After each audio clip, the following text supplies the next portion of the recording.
नमस्कार. वयाच्या 80च्या घरात एखादी व्यक्ती आपल्यासमोर येते तेव्हा आपले हात आपोआप जोडले जातात. आज राजस्थानचे महामहिम राज्यपाल हरिभाऊ बागडे यांचा परिचय करून देताना मी भारावून गेलो आहे.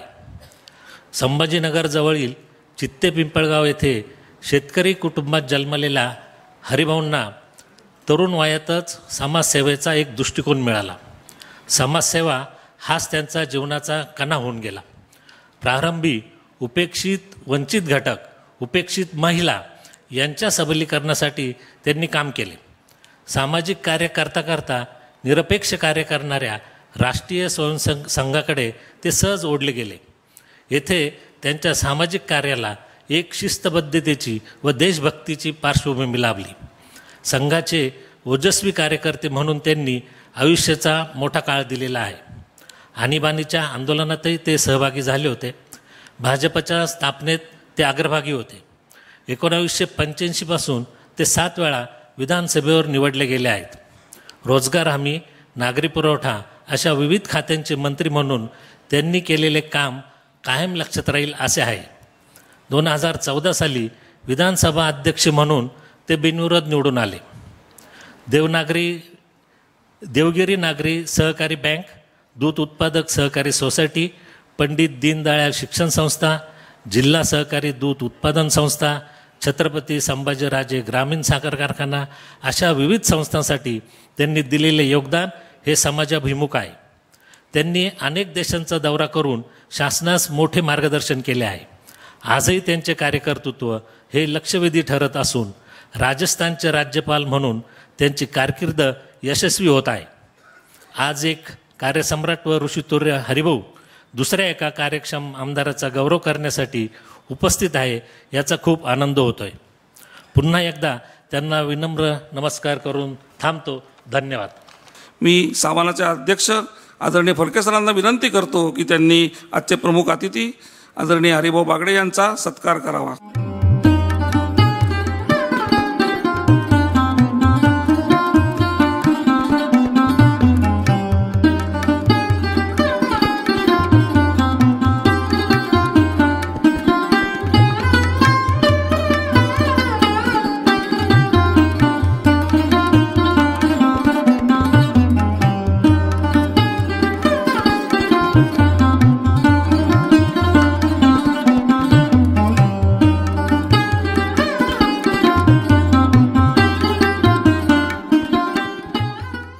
आजच्या कार्यक्रमाला मुद्दाम उपस्थित असलेले राजस्थानच्या राज्यपाल अशी ज्यांची ओळख करून द्यावी लागते असे आपल्या शेजारच्या जिल्ह्यातले महामहिम आदरणीय हरिभाऊजी बागडे, ज्यांना आपण पुरस्कार देणार आहोत ते नामदार आशिषजी शेलार, आर्थिक निर्विकर, वाचनालयाचे माझे सगळे सहकारी आणि मित्रांनो, थोडं वाचनालयाबद्दल हरिभाऊंना किंवा आशिषजींना मला सांगायला लागेल. इंग्रजी राज्य जेव्हा आपल्या इथे स्थिर झालं तेव्हा ज्या नवीन प्रकारच्या संस्था निर्माण झाल्या त्याच्यामध्ये वाचनालय नावाची एक रचना तयार झाली. 1840ला नेटिव्ह लायब्ररी नाशिक या नावाने तत्कालीन इंग्रज अधिकाऱ्यांनी ज्या संस्थेची स्थापना झाली ती नंतर नावं बदलत 1923ला सार्वजनिक वाचनालय नाशिक या नावाने प्रगट झाली. 1923ला या संस्थेची एक घटना निर्माण झाली आणि 23ला त्यावेळच्या परिभाषेत सांगायचं असेल तर एतद्देशीय लोकांच्या हातात वाचनालयाची सूत्रं आली. त्याच्या अगोदरच्या काळामध्ये वाचनालय हे प्राधान्याने इंग्रजी राज्य करणाऱ्या राज्यकर्त्यांच्या हातामध्ये होतं. 1880च्या सुमाराचा एक संदर्भ असा मिळतो की वाचनालयाचे 4 सभासदांचे गट होते, ABCD. A exclusively for British officers, B for civil servants, आणि जे राव बहादूर रावसाहेब असे त्या काळातले प्रतिष्ठित असतील ते, C समाजातले त्या काळातले मान्यवर म्हणजे वकील, डॉक्टर्स, आणि D म्हणजे सर्वसामान्य जनता. मुद्दाम सांगायला हरकत नाही की नाशिक नगरपालिका 1864ला स्थापन झाली आणि नाशिकचं कलेक्टरेट 1869ला स्थापन झालं.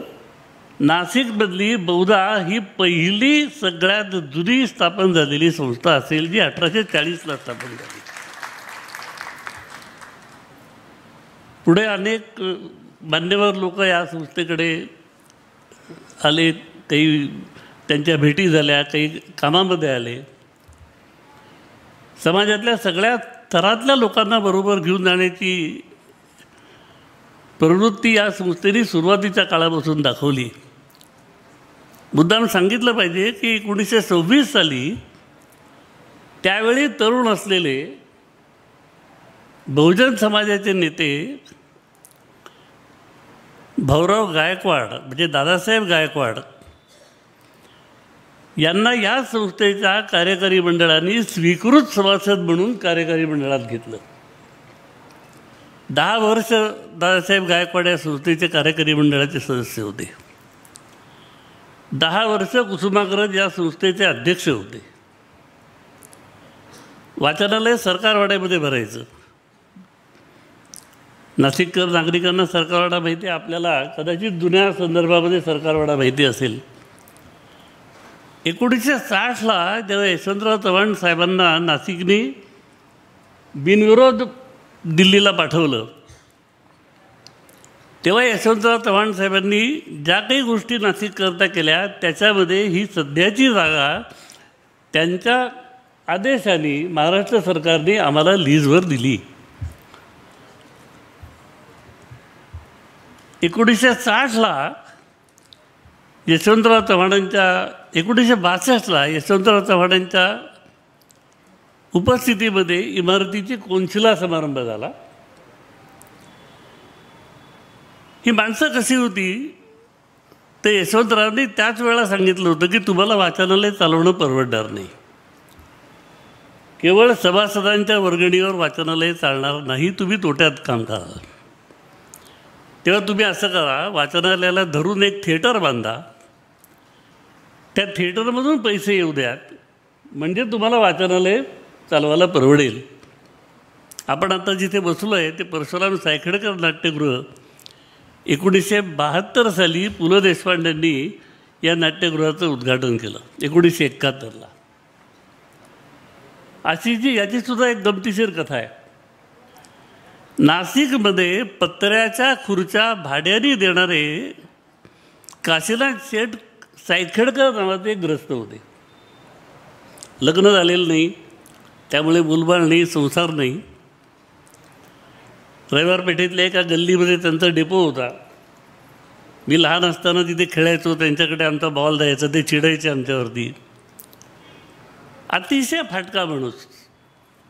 कधी त्यांना इस्त्रीच्या कपड्यामध्ये मी बघितलं नाही. थिएटर बांधायच्या वेळेला जेव्हा वाचनालयाचे त्यावेळेचे पदाधिकारी काशीनाथ शेठला भेटले तेव्हा काशीनाथ शेठनी सांगितलं की माझ्याकडे पैसे आहेत, मी तुम्हाला पैसे डोनेशन देणगी द्यायला तयार आहे, पण माझी एक अट आहे की माझ्या वडिलांचं नाव तुम्ही या थिएटरला दिलं पाहिजे. त्याची पण एक गमतीशीर कथा आहे. काशीनाथ शेठला वडिलांनी घरातून बाहेर काढलं होतं चिडून, पण एवढं असूनसुद्धा वडिलांची स्फूर्ती कायम राहावी म्हणून माझ्या वडिलांचं नाव दिलं पाहिजे असं सांगून काशीनाथ शेठनी देणगी देऊ केली. कुसुमाग्रजांनी सांगितलं की अरे ही खूप पवित्र देणगी आहे, ही आपण घेतली पाहिजे. थिएटरचं नाव परशुराम सायखेडकर नाट्यगृह असं झालं. परशुराम सायखेडकर हे काशीनाथ शेठचे वडील. मला मध्यंतरी काही लोकांनी विचारलं, परशुराम शेठ सायकडकरांचा फोटो तुमच्याकडे आहे का? म्हटलं नाही. काशीनाथ शेठचा फोटो आहे, परशुराम शेठचा नाही. परशुराम सायकडकर किंवा प.सा. हा नाशिकच्या सांस्कृतिक क्षेत्राचा पासवर्ड आहे. 1972 सालापासून आजपर्यंत सलग नाशिकचं सांस्कृतिक क्षेत्र या परशुराम सायकडकर नाट्यगृहाच्या परिघामध्ये वाढलेलं आहे. नाशिकचे असंख्य कलाकार, किंबहुना महाराष्ट्रातले असंख्य कलाकार, असंख्य नाटकं या स्टेजवर झालेली आहेत. त्यामुळे एक अत्यंत वैभवशाली इतिहास वाचनालयाच्या पाठीशी आहे. अनेक उपक्रम आपण करतो. ते सगळे उपक्रम मी आपल्याला सांगून आपला वेळ घेणार नाही. दरवर्षी नवरात्रामध्ये जिल्हा साहित्यिक मेळावा घेतला जातो. आज गेली जवळजवळ 50-55 वर्ष तो होतो आहे. मराठीतल्या चांगल्या साहित्यकृतींना पारितोषिकं देण्याचं काम आपण करतो आहे. तात्यासाहेबांनी म्हणजे कवी कुसुमाग्रजांनी एक कल्पना मांडली होती की नाशिकमधल्या चांगल्या शिक्षकांच्या पाठीशी संस्थेने उभं राहिलं पाहिजे. तेव्हा शिक्षक गौरव समारंभ गल्ल्यांमध्ये होत नव्हते, आता गल्लोगल्ली व्हायला लागले.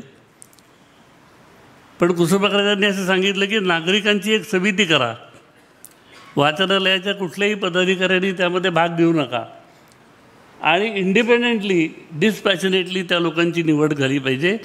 गेली 50-52 वर्ष आपण नागरिक समितीतर्फे शिक्षक गौरव समारंभ करतो.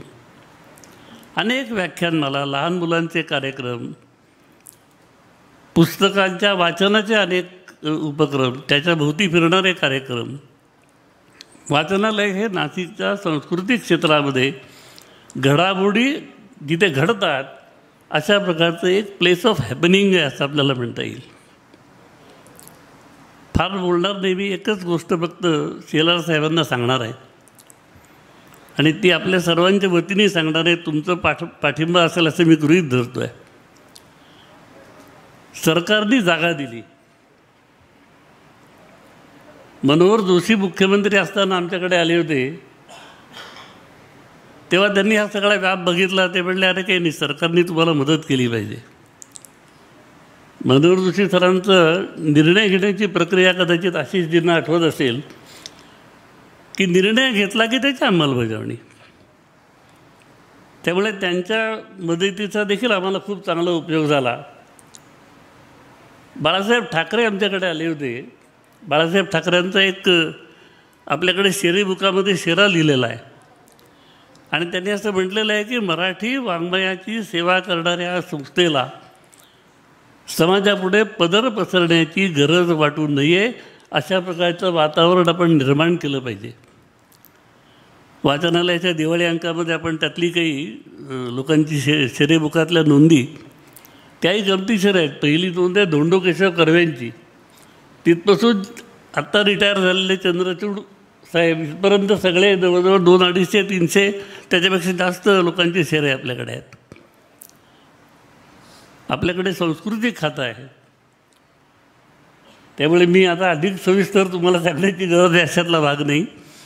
वाचनालयाला सरकारच्या मदतीची खरोखर गरज आहे. 50-55 वर्ष झाले हे थिएटर आम्हाला तर रिनोव्हेट करायचं आहे. कुठल्याही भांडवलदाराकडे जाऊन आम्ही हे रिनोव्हेट करायला पैसे मागितले तर प.सा. हे नाव राहणार नाही. त्यामुळे देणगी घेताना आमची पहिली अट ही आहे की आम्ही याचं नाव बदलणार नाही. याच नावाने थिएटर चालेल. आम्ही अत्यंत नम्रपणाने आपल्याकडे बघतो की आपण आम्हाला काहीतरी सरकारमधून भरीव स्वरूपाची आमच्याकरता काही मदत कराल. आपल्याला पारितोषिक दिलं नाही. आपलं पारितोषिक आपल्या स्वतःच्या अंगीभूत गुणामुळे आपल्याला मिळालेलं आहे. त्याचा मानपत्रामध्ये उल्लेख आपल्याला पाहायला मिळेल. आपण सांस्कृतिक खात्याचे मंत्री नसतात तरी पारितोषिक मिळालं असतं आणि मंत्री नसतात तरी ते मिळालं असतं. पण आता आणायचा योग आला आहे तर वाहत्या गंगेमध्ये हात धुवून घ्या म्हणून मी आपल्याला विनंती करतो की आपण आपलं सहाय्य, आपला आधार आम्हाला द्याल तर आम्हाला यापेक्षा जास्त चांगलं काम करता येईल. माझं बोलणं थोडं लांबलं त्याबद्दल आपली दिलगिरी प्रदर्शित करतो आणि थांबतो. धन्यवाद. सस्नेह आदरणीय नामदार ॲडव्होकेट आशिषजी शेलार, सस्नेह निमंत्रण. सार्वजनिक वाचनालय नाशिकतर्फे कार्यक्षम आमदार पुरस्कार 2024 आपल्याला प्रदान करताना आम्हाला अतीव आनंद होत आहे. महाराष्ट्राच्या राजकीय पटलावर अभ्यासू, सुसंस्कृत आणि कर्तृत्ववान व्यक्तिमत्व म्हणून आपण परिचित आहात. सामान्य पार्श्वभूमीतून येऊन आपण यशस्वीपणे BSc LLBचे शिक्षण पूर्ण केले. महाविद्यालयीन काळापासूनच आपल्यातील नेतृत्वाचे गुण बहरून यायला लागले होते. अखिल भारतीय विद्यार्थी परिषदेचे मुंबई सचिव, भाजपा युवा मोर्चा मुंबई अध्यक्ष या माध्यमातून आपण युवकांच्या प्रश्नांना हात घातलात. यासोबत भाजपा कार्यकारिणी सदस्य, नगरसेवक, जिल्हा अध्यक्ष, गटनेते इथपासून आमदार आणि आता महाराष्ट्र राज्याचे माहिती व तंत्रज्ञान तसेच सांस्कृतिक कार्यमंत्री हा आपला झालेला प्रवास आपल्यातील समाजसेवकाची ओळख पटवून देणारा आहे.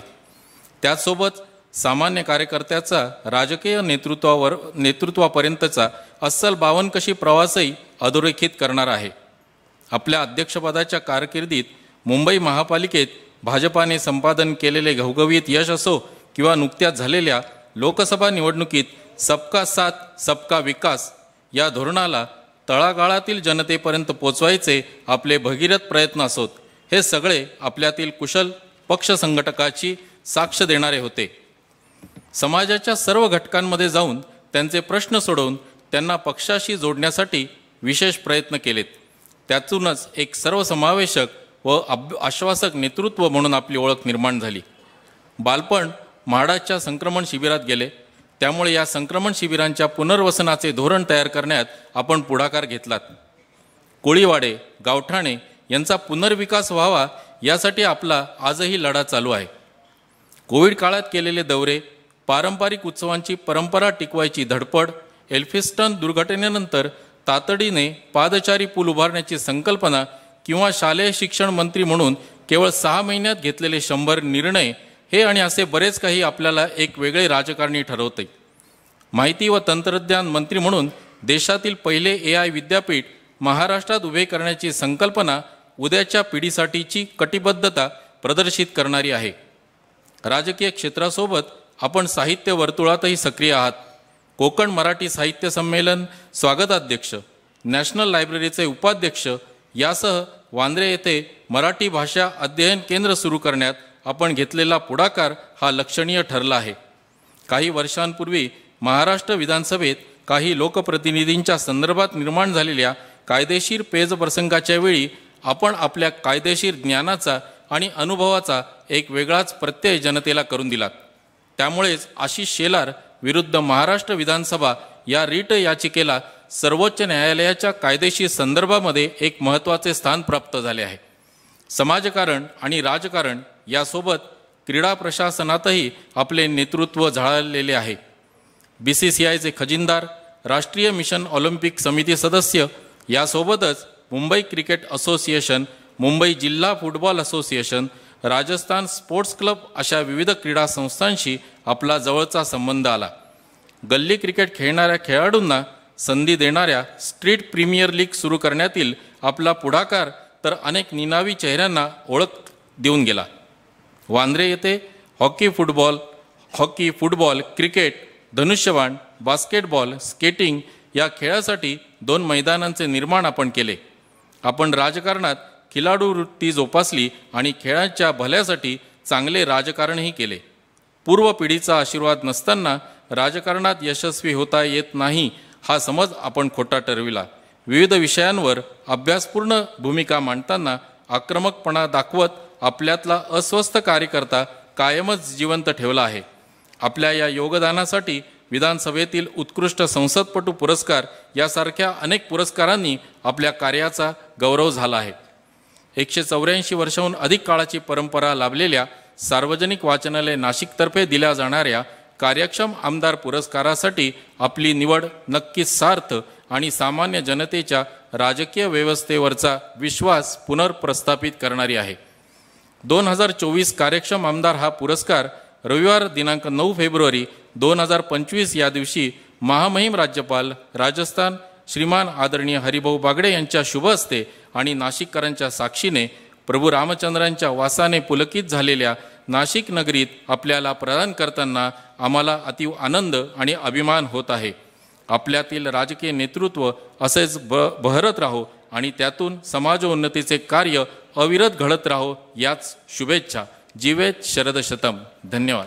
मी सर्व उपस्थित मान्यवरांच्या वतीने आपल्या सर्वांच्या वतीने आदरणीय प्रमुख अतिथी हरिभाऊ बागडे यांना विनंती करतो की त्यांनी यंदाचा कार्यक्षम आमदार पुरस्कार माननीय नामदार ॲडव्होकेट आशिष शेलार यांना प्रदान करावा. शाल, स्मृतिचिन्ह, मानपत्र व 50,000चा धनादेश असे या पुरस्काराचे स्वरूप आहे. सावंताने केलेल्या या सत्काराचा स्वीकार करावा अशी मी माननीय आशिषजींना विनंती करतो.